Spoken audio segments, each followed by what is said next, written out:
Hello guys, नमस्कार guys. आज के इस वीडियो में हम बात करेंगे अध्याय संख्या 2 की, जिसका नाम है वित्तीय प्रबंध एवं नियंत्रण की सामान्य प्रणाली। ठीक है, इसका मतलब है इंग्लिश में जनरल सिस्टम ऑफ एफएम यानी कि फाइनेंशियल मैनेजमेंट एंड कंट्रोल। इस अध्याय के अंदर हम ये पढ़ने वाले हैं कि वित्तीय प्रबंध यानी कि वित्त का प्रबंध किस प्रकार किया जाएगा एवं नियंत्रण, वित्त के ऊपर किस प्रकार नियंत्रण किया जाएगा। ठीक है, तो उसकी जो सामान्य प्रणाली है उसके बारे में हम पढ़ेंगे।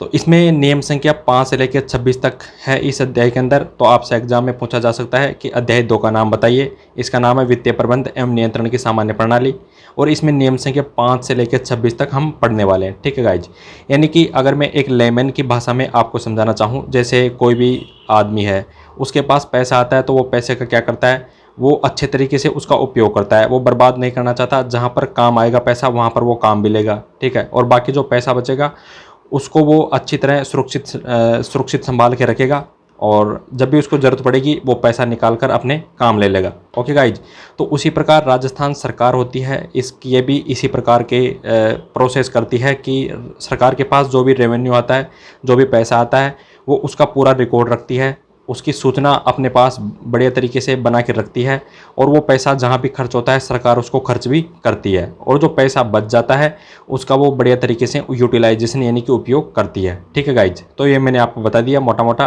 कि अध्याय 2 के अंदर हम क्या पढ़ने वाले। देखिए गाइज, जो अध्याय संख्या 2 है इसको कई प्रकार के सेक्शन में बांटा गया है। वैसे आपके एग्जाम में सेक्शन नहीं पूछे जाएंगे कि कौन कौन से सेक्शन है, लेकिन फिर भी मैं आपको बता देता हूं कि इसके अंदर इस अध्याय को 1, 2, 3, 4, 5, 6 और 7 सेक्शन में बांटा गया है। अगर मैं पहले सेक्शन की बात करूं तो इसमें बताया गया है कि धन की प्राप्ति यानी कि धन की प्राप्ति के बारे में जो भी सामान्य प्रणाली दी गई है, जो भी नियम दिए गए हैं उनके बारे में बात की गई है, और इसमें हम नियम संख्या 5, 6 और 7 पढ़ेंगे। दूसरा सेक्शन है धनराशि का व्यय एवं भुगतान। सरकार के पास जो धनराशि आई है उसका व्यय किस प्रकार किया जाएगा और भुगतान किस प्रकार किया जाएगा, इसमें हम नियम संख्या 8 से लेकर 13 पढ़ेंगे। सेक्शन 3 की अगर हम बात करें तो इसमें बता रखा है लेखा संधारण के संदर्भ में क्या क्या कर्तव्य हैं, उसके बारे में हम पढ़ेंगे। तो कुछ इसी प्रकार आपको स्क्रीन पर दिख रहा होगा। तो ये 7 प्रकार के सेक्शन में बांटा गया अध्याय 2 को। ठीक है, एग्जाम में आपसे सेक्शन नहीं पूछेंगे, वो केवल रूल के बारे में पूछेंगे कि किस रूल के अंदर क्या बात दी गई है, उसके बारे में आपसे एग्जाम में पूछा जाएगा। तो सेक्शन की आप ज़्यादा चिंता ना लें, लेकिन मैंने आपको फिर भी बताया कि कहीं अगर कोई अटकाने वाली बात आ जाए तो आप सेफ जोन में रह सके। ओके गाइज, तो चलिए अब हम बात करते हैं इसके अंदर नियम संख्या 5 की, कि नियम संख्या 5 में क्या बात की गई है। नियम संख्या 5 में ये बताया गया है कि सरकार द्वारा या फिर सरकार की ओर से प्राप्त की गई समस्त राशियों को यथाशीघ्र राजकीय खाते में जमा कराया जाएगा। इसमें ये नियम आपको ये बोलता है कि सरकार द्वारा कोई भी राशि प्राप्त की जाती है, या फिर सरकार के बिहाफ पे यानी कि सरकार की ओर से प्राप्त की गई राशि, ठीक है, यानी कि गवर्नमेंट की तरफ से किसी को कोई राशि मिली है तो वो भी क्या करेगा कि यथाशीघ्र जितना जल्दी हो सके वो राजकीय खाते में जमा कराएगा। ठीक है गाइज, ऐसा नहीं है कि अगर राशि प्राप्त हो गई है तो वो जेब में लेके इधर उधर घूम रहा है या फिर किसी और को ब्याज में दे दिया इनकम कमाने के चक्कर में, वो इलीगल है, ऐसा करना उचित नहीं है। ठीक है, तो जे भंडार के अंदर ये नियम संख्या जो 5 है वो यही बताता है कि राजकीय राशि जो भी हो उसको यथाशीघ्र राजकीय खाते में जमा कराना चाहिए। ठीक है गाइज, ये सिंपल सा नियम है। नियम संख्या 5 की हमने बात कर ली। नियम संख्या 6 की अगर हम बात करें तो इसमें बताया गया है कि सरकारी बकाया या सरकार की अभिरक्षा में जमा कराने हेतु प्राप्त धनराशियों को कोषागार नियमों के अनुसार इस प्रकार जमा कराया जाएगा। ठीक है गाइज, जो कोषागार के नियम बने हुए हैं उसके अकॉर्डिंग राशि को जमा कराया जाता है, और सरकार के अभिरक्षा में जमा कराने हेतु सरकार की अभिरक्षा में राशि को जमा कराया जाएगा। अगर किसी को सरकार के बिहाफ पे कोई राशि मिली है तो उसको सरकार की अभिरक्षा में जमा कराया जाएगा। ठीक है, और वो भी किस नियमों के अनुसार, कोषागार नियमों के अनुसार, यानी कि जो ट्रेजरी रूल्स बने हुए हैं उसके अकॉर्डिंग राशि को जमा कराया जाता है। अब राशि को किस प्रकार जमा किया जाएगा, अगर राशि संचित निधि में जारी है तो वो राज्य की संचित निधि में उसको जमा किया जाएगा, और यदि वो लोक लेखे से संबंधित राशि है तो वो राज्य के लोक लेखे यानी कि पब्लिक अकाउंट में जमा की जाएगी। ओके गाइज, तो ये दोनों सिंपल से नियम थे, मैंने आपको बता दिया, ज़्यादा कंफ्यूज होने की कोई ज़रूरत नहीं है। ओके गाइज, आई होप यहाँ तक आपको ये वीडियो समझ में आया होगा। तो गाइज, हमने नियम संख्या 5 में पढ़ा कि सरकार की ओर से या फिर सरकार को कोई भी राशि प्राप्त होती है तो उसको राजकीय खाते में जमा कराना चाहिए, और नियम संख्या 6 में हमने ये पढ़ा कि राशि को यथाशीघ्र जमा करा देना चाहिए। ठीक है, और नियम संख्या 7 में अब ये पढ़ेंगे कि जो राशि आएगी उसका निर्धारण यानी कि डिटर्मिनेशन किया जाना चाहिए, उसका संग्रहण यानी कि कलेक्शन किया जाएगा, एवं नियंत्रण यानी कि कंट्रोल भी किया जाना चाहिए। तो इसमें बता रखा है कि सरकार इस संदर्भ में सामान्य या विशिष्ट निर्देश जारी करती है तथा इनके अधीन राजस्व या संबंधित प्रशासनिक विभाग का यह दायित्व होगा कि यानी कि जो राशि होगी उसके निर्धारण, संग्रहण एवं नियंत्रण के लिए किस किस के दायित्व होंगे और क्या रहेंगे, तो किस प्रकार से उसका पूरा ध्यान रखा जाएगा राशि का, उसके बारे में इस नियम में बात की गई है। सरकार के संदर्भ में सामान्य या विशिष्ट निर्देश जारी करती है, यानी कि सरकार इस संदर्भ में सामान्य या फिर विशेष निर्देश जारी करती है, सरकार गाइडलाइन जारी करती है और उसके अकॉर्डिंग उसके अधीन क्या किया जाता है कि राजस्व या फिर संबंधित जो प्रशासनिक विभाग का यह दायित्व होगा। क्या दायित्व होगा, यानी कि जो राशि मिलेगी वो संबंधित प्रशासनिक विभाग को मिल रही है तो उसका क्या दायित्व होगा, उसके बारे में बात की गई है। सरकारी बकाया का सही एवं शीघ्रता से निर्धारण, जो वो संबंधित प्रशासनिक विभाग होगा जिसके पास राशि आएगी उस राशि का क्या करेगा, सही और शीघ्रता से निर्धारण करेगा। वो ये पता लगाएगा कि वास्तव में जो राशि हमारे को प्राप्त हुई है वो सही है या नहीं है, उसके बारे में वो कैलकुलेशन करेगा, उसका डिटर्मिनेशन करेगा। उसके बाद में उसको करेगा संग्रहण, यानी कि कलेक्शन कर लेगा। ओके गाइज, कलेक्शन कर लेगा, उसके पास राशि आ जाएगी संबंधित प्रशासनिक विभाग के बाद फिर क्या करेगा वो विभाग, वो उसकी रिकॉर्डिंग करेगा, अकाउंटिंग करेगा, यानी कि लेखांकन करेगा, उसको लिखेगा कि हाँ किससे राशि प्राप्त हुई है और कितनी प्राप्त हुई है।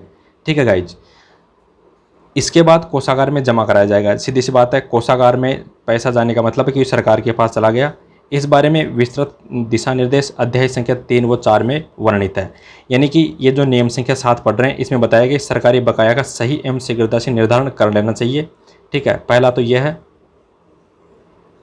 और दूसरा बता रहा है कि फिर बाद में उस राशि का संग्रहण करना चाहिए और लेखांकन करना चाहिए।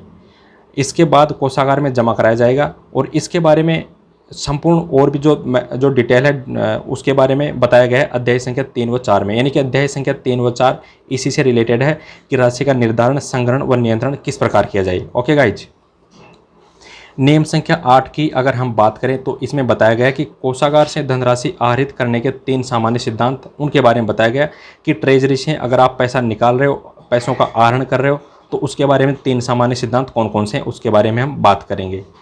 3 सामान्य सिद्धांत ये है, देखो पहले मैं सामान्य सिद्धांत की बात करूं तो इसमें बता रखा है कि किसी विशेष नियम या आदेश से अधिकृत नहीं होने तक फाइनेंस डिपार्टमेंट की बिना सहमति की राशि सरकारी खाते से निकालकर दूसरी जगह निवेश या जमा नहीं करना चाहिए। यानी कि अगर राशि राजकीय खाते में पड़ी है, सरकारी खाते में पड़ी है, तो ऐसा नहीं सोचना चाहिए किसी भी प्रशासनिक विभाग को, किसी को भी ऐसा नहीं सोचना चाहिए कि इस राशि को निकाल कर चलो किसी को ब्याज पे दे देते हैं तो कम से कम ब्याज ही प्राप्त होगा और राशि भी हमारी मिल जाएगी। प्रॉफिट कमाने के चक्कर में सरकारी खाते से राशि नहीं निकालना चाहिए। या फिर अगर सरकारी राशि पड़ी है तो कोई ये सोचे कि चलो ठीक है अभी ये सरकारी राशि काम नहीं आ रही है तो इसको मैं पर्सनल काम ले लेता हूँ, ऐसा भी ना सोचे। तो इसके बारे में वित्त विभाग की बिना सहमति की राशि नहीं निकाल सकते। अगर राशि निकालना जरूरी है तो उससे पहले फाइनेंस डिपार्टमेंट यानी कि वित्त विभाग की स्वीकृति लेना जरूरी है। किसी विशेष नियम या आदेश से अधिकृत नहीं होने तक, यानी कि अगर आपको किसी विशेष नियम या फिर सरकार की तरफ से कोई आदेश नहीं मिल जाता तब तक आप राशि नहीं निकलाएंगे और उसके लिए भी आपको फाइनेंस डिपार्टमेंट की सहमति जरूरी है। ठीक है गाइज, वैसे आप ये नहीं सोचोगे कि सरकारी खाते के अंदर राशि पड़ी है तो हम उसका कहीं और जगह उपयोग कर ले, नहीं, वो चाहे वो 10 साल पड़ी रहे, चाहे 20 साल पड़ी रहे, चाहे उसके ऊपर 0% ब्याज मिले, लेकिन वो राशि राजकीय खाते के अंदर ही रहेगी। तो ये कोषागार से धनराशि आहरित करने के सामान्य सिद्धांत की बात कर रहे हैं, जिसमें हमने पहले सामान्य सिद्धांत की बात कर ली। यानी कि कोषागार में राशि जाने का मतलब है कि सरकार के पास गई तो सरकारी खाते के अंदर राशि है। ठीक है, तो कोषागार में कोई राशि पड़ी है तो आप उसको इस प्रकार बेवजह नहीं निकाल सकते। दूसरे सामान्य सिद्धांत की अगर हम बात करें तो इसमें बता रखा है ये राशि तभी निकाली जाएगी जब भुगतान करना आवश्यक हो या किसी नियम के अधीन किसी भी नियम के द्वारा या कॉम्पिटेंट अथॉरिटी यानी कि सक्षम प्राधिकारी के आदेश द्वारा। सक्षम प्राधिकारी ने यदि आदेश दे दिया है तो राशि को व्यय या भुगतान करना अगर ज़रूरत है तो ही उसको भुगतान किया जाएगा, उसी प्रकार राशि निकाली जाएगी। ठीक है गाइज, कॉम्पिटेंट अथॉरिटी ने बोल दिया कि ठीक है राशि अभी कुछ खर्चा होगा तो उसके लिए आप भुगतान कर सकते हो, तभी आप सरकारी खाते से राशि निकाल सकते हो। ये 2 चीज़ बता रखी है, जब भुगतान करना आवश्यक हो और जब कॉम्पिटेंट अथॉरिटी ने इसके बारे में उसको प्राधिकृत कर दिया गया। यानी कि कॉम्पिटेंट अथॉरिटी के पास ये पावर है कि उसको कुछ व्यय या फिर भुगतान करना है, तभी वो कॉम्पिटेंट अथॉरिटी राशि निकाल सकता है। ठीक है, ये 2 प्रकरण मैंने आपको बता दिया। तीसरे सामान्य सिद्धांत की अगर हम बात करें तो इसमें बता रखा है कि आवंटित किए गए बजट को लैप्स होने से बचाने के लिए राशि को निकालकर बैंक अकाउंट या फिर पब्लिक अकाउंट में जमा कराना निषिद्ध है। ठीक है गाइज, यानी कि आपको मान लो किसी डिपार्टमेंट को ट्रेवलिंग अलाउंसेज के खर्चा मान लो 10 लाख का आएगा, ठीक है, तो उसके पास उसने 10 लाख रुपए ट्रेजरी से मंगवा लिए, ठीक है। और मेडिकल बिलों के लिए मान लो मैं बात करूं, जो मेडिकल के बिल होंगे उसके लिए मान लो 5 लाख की राशि की ज़रूरत है, तो उन्होंने ट्रेजरी से मंगवा लिए, ठीक है गाइज। अब इसमें 10 लाख में से मान लो 8 लाख रुपये खर्चा हुआ, तो बचा कितना, 2 लाख, ठीक है। अब इसमें ये नहीं सोचना चाहिए आवंटित किए गए बजट को, आवंटित कितना बजट किया गया था, 10 लाख का, ठीक है। लैप्स होने से बचाने के लिए, लैप्स का मतलब है ये 2 लाख रुपये बच गए, तो ये बाद में क्या होता है कि लैप्स हो जाते हैं, और इनको लैप्स होने से बचाने के लिए इसको ऐसा नहीं सोचे कोई भी विभाग, चलो ठीक है हमारे पास 2 लाख बच गए तो इसको किसी बैंक अकाउंट या फिर पब्लिक अकाउंट में जमा करा देते हैं, नहीं करा सकते, आप जमा ही नहीं करा सकते, ठीक है। तो आवंटित किए गए बजट को लैप्स होने से बचाने के लिए राशि को निकालकर बैंक अकाउंट या फिर पब्लिक अकाउंट में जमा कराना निषिद्ध है, ठीक है। इस सरकार ने मना कर रखा है कि राशि को लैप्स होने से बचाने के लिए आप ऐसा ना करें। ओके गाइज, आई होप यहाँ तक आपको ये वीडियो समझ में आया होगा। गाइज, नियम संख्या 9 की अगर हम बात करें तो इसमें बता रखा है कि लोक निधि से व्यय करने हेतु अनिवार्य शर्त, यानी कि जो पब्लिक फंड होता है उसमें से अगर खर्चा करना है तो उसके लिए अनिवार्य क्या क्या शर्तें रहेगी। तो इसमें बता रखा है कि कोई भी प्राधिकारी पब्लिक अकाउंट में से तब तक कोई व्यय नहीं करेगा जब तक कि इसकी स्वीकृति या आदेश ना मिले, ठीक है गाइज। यानी कि कोई भी प्राधिकारी है, कोई भी अथॉरिटी है, पब्लिक अकाउंट में से तब तक कोई व्यय नहीं करेगा, जब तक कोई खर्चा नहीं करेगा, कब तक, जब तक कि इसकी स्वीकृति यानी कि एक्सेप्टेंस या फिर आदेश यानी कि ऑर्डर ना मिल जाए। यदि उसकी स्वीकृति मिल जाए या फिर ऑर्डर मिल जाए इस संदर्भ में, तो वो क्या कर सकता है, व्यय कर सकता है। ओके गाइज, तथा संबंधित वर्ष में व्यय करने हेतु बजट का प्रावधान करना चाहिए। यदि खर्चा करना है तो उसके लिए बजट का प्रावधान भी करना चाहिए, और बजट का प्रावधान करने के बाद में ही लोक निधि से व्यय किया जा सकता है। तो ये 2 अनिवार्य शर्तें थी, इसके बारे में मैंने आपको बता दिया। नियम संख्या 10 की अगर हम बात करें तो इसमें बता रखा कि वित्तीय औचित्य का स्तर, यानी कि इसमें वित्तीय औचित्य का स्तर, यानी कि इसमें ये चीज़ का ध्यान रखा जाता है कि जो सरकारी पैसा होता है उसको किस प्रकार उसका उपयोग करना चाहिए, क्या सोचकर, क्या समझकर, किस प्रकार से उसका उपयोग करना चाहिए, इसके बारे में बात की गई है। बता रखा है इसमें प्रत्येक कार्मिक इस बात का ध्यान रखेगा कि उसके कार्यालय एवं अधीनस्थ डीडीओ द्वारा वित्तीय नियम या प्रावधानों की पालना की जा रही है, ठीक है। प्रत्येक कार्मिक का ये दायित्व है, और उसको ये ध्यान रखना पड़ेगा कि उसका जो कार्यालय है और उस कार्यालय के कार्यालय का जो अधीनस्थ डीडीओ है उसके द्वारा वित्तीय नियम और प्रावधानों की पालना की जा रही है या नहीं की जा रही है, तो इसके बारे में ध्यान रखना पड़ेगा। दूसरा है, सरकार की ओर से व्यय करने वाले कर्मचारी को वित्तीय औचित्य के उच्चतम स्तर पर कार्य करना चाहिए। सरकार की ओर से जो भी कर्मचारी पैसा खर्च कर रहा है तो उसको वित्तीय औचित्य के जो उच्चतम स्तर होता है उस पर कार्य करना चाहिए। इसका मतलब क्या है कि उसको ये सोचकर खर्चा करना चाहिए कि हाँ ये पैसा सरकार का है, इसका हमें दुरुपयोग नहीं करना चाहिए। जिस प्रकार एक आदमी, साधारण इंसान अपने पैसों का इस्तेमाल करता है, उसी प्रकार यही सोचकर इस्तेमाल करे उन पैसों का कि ये पैसा भी अपना ही है, और जिस प्रकार खुद का पैसा वो खर्च करता है उसी प्रकार सरकार के पैसे को खर्च करना चाहिए। तो इसमें वित्तीय औचित्य के स्तर की बात की गई है नियम संख्या 10 में, ठीक है गाइज। अब हम बात करेंगे नियम संख्या 11 की, जिसका नाम है व्यय का नियंत्रण, ठीक है गाइज। तो इसको कई सारे सब क्लॉज में बांटा गया है। पहले हम बात करेंगे 11 सब क्लॉज 1 की। इसमें बता रखा कि नियंत्रण अधिकारी को निम्न बातों का ध्यान रखना चाहिए, यानी कि व्यय का किस प्रकार नियंत्रण रखे, इसके लिए नियंत्रण अधिकारी को किन बातों का ध्यान रखना होगा, ठीक है गाइज। तो इसमें बता रखा कि किया गया व्यय प्राधिकृत विनियोग यानी कि ऑथोराइज्ड एप्रोप्रिएशन अर्थात आवंटित बजट की सीमा में ही होना चाहिए।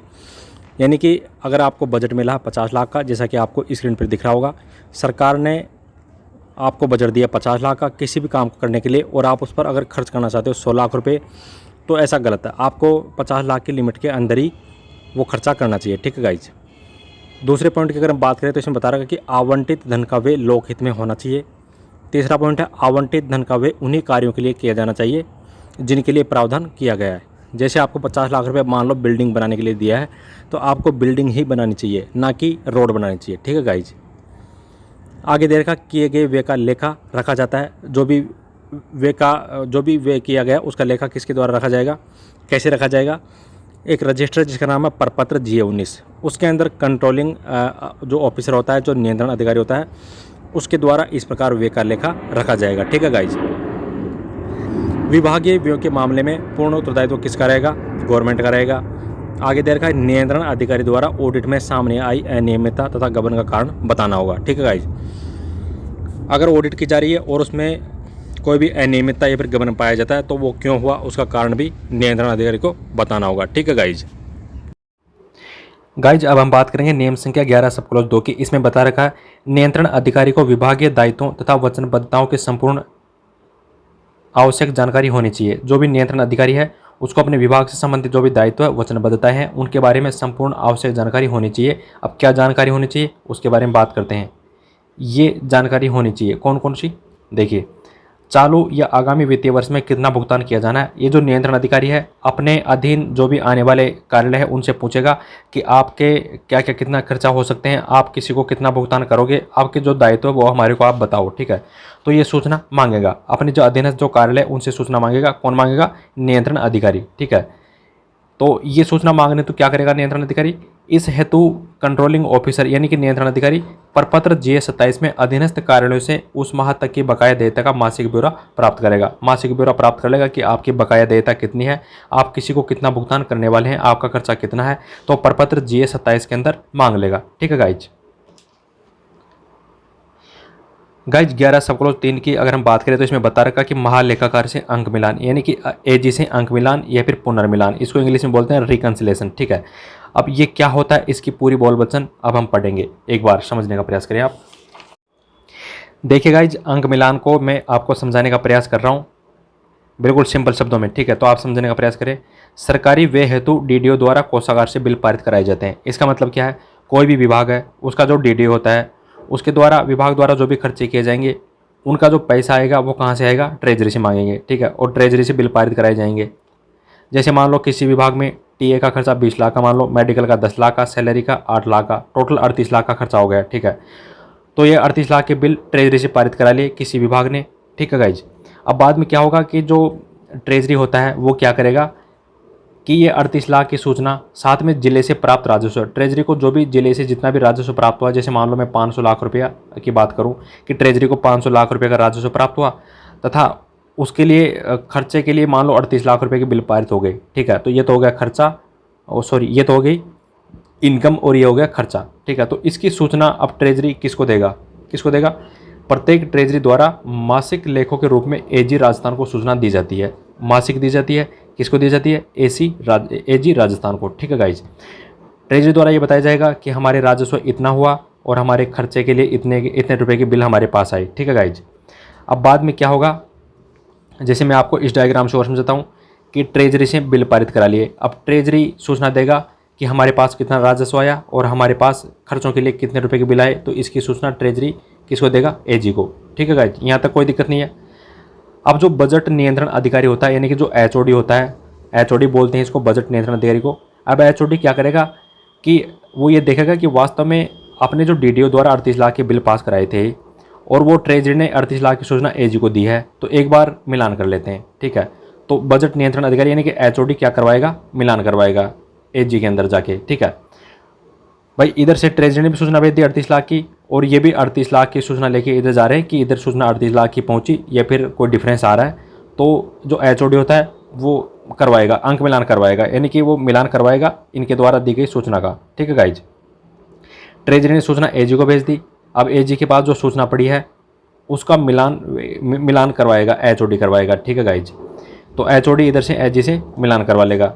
अब बाद में जो एचओडी होता है वो अपने अधीन जो भी हेड ऑफ ऑफिस होते हैं, जो भी कार्यालय होते हैं, उनके जो कार्यालय अध्यक्ष होते हैं उनको ये बोलेगा कि आप ऐसा करो, आपके द्वारा जो भी ट्रेजरी से आपके लिए जो हमने बिल पारित करवाए थे, आप एक बार उसकी सूचना हमारे को भेज दें। क्यों भेज दें? ताकि हम ये पूरी संकलित सूचना एजी से मिला लें। ठीक है गाइज, और साथ में ये हेड ऑफ ऑफिस होते हैं, जो कार्यालय अध्यक्ष होते हैं, वो क्या करेंगे, जो अपने कार्यालय से संबंधित जो भी खर्चे हैं, जो ट्रेजरी द्वारा उनका जो खर्चे का रिकॉर्ड होता है वो आईएफएमएस पे रिकॉर्ड किया जाता है। ठीक है, आईएमएफएस के ऊपर डाल दिया जाता है कि किस किस कार्यालय का कितने रुपए के बिल पारित किए। ठीक है, तो इधर से जो हेड ऑफ ऑफिस होता है वो आईएफएमएस से भी सूचना मतलब मिलान कर लेगा कि आईएफएमएस के अंदर ट्रेजरी ने सही सूचना डाली है या नहीं डाली है। अगर कोई डिफरेंस नहीं आता है तो हेड ऑफ ऑफिस क्या करेगा, महीने में 2 बार ट्रेजरी को प्रमाण पत्र बना के सूचना देगा कि कोई डिफरेंस नहीं है। ठीक है गाइज, अब इधर से हमने पढ़ लिया कि एजी के पास सूचना पहुंच गई विभाग की। एजी के पास एजी राजस्थान है, उसको ट्रेजरी ने क्या सूचना दी कि हमारे 38 लाख रुपए का व्यय होगा और 500 लाख रुपए का हमारे राजस्व प्राप्त हो गए। ठीक है गाइज, ये हमने पढ़ लिया कि बजट नियंत्रण अधिकारी, जिसको एचओडी बोलते हैं, ये अपने विभागीय आंकड़ों का मिलान करेगा। इसके जो 38 लाख रुपए का जो खर्चा इन्होंने बिल पारित करवाए थे डीडीओ द्वारा, वो भी मिलान करेगी वास्तव में 38 लाख रुपए का कि ट्रेजरी के पास भी जो सूचना एजी राजस्थान के पास भी जो सूचना ट्रेजरी ने पहुंचाई है वो कैसी है, ठीक है, सही है या फिर गलत है, तो उसका मिलान करवाया जाता है। तो गाइज इसी प्रोसेस को हम बोलते हैं अंक मिलान, ठीक है गाइज। अब गाइज हम पढ़ भी लेते हैं कि आखिर में अंक मिलान का अर्थ क्या होता है, वो हमने डायग्राम के रूप में पढ़ा था। अब हम इसको डिटेल में पढ़ लेते हैं। सरकारी व्यय हेतु डीडीओ द्वारा कोषागार से पारित कराए गए बिल तथा जिले से प्राप्त कुल राजस्व का विवरण मासिक लेखों के रूप में प्रत्येक कोषागार द्वारा एजी को प्रेषित किया जाएगा, ठीक है गाइज।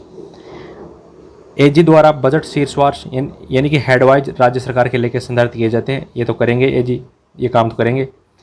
प्रत्येक बजट नियंत्रण अधिकारी यानी कि जो इसको एचओडी बोलते हैं, प्रत्येक बजट नियंत्रण अधिकारी अपने संकलित विभागीय आंकड़ों का एजी के आंकड़ों से समय समय पर मिलान करवाता है और इसी प्रक्रिया को हम क्या बोलते हैं, अंक मिलान कहते हैं, ठीक है गाइज।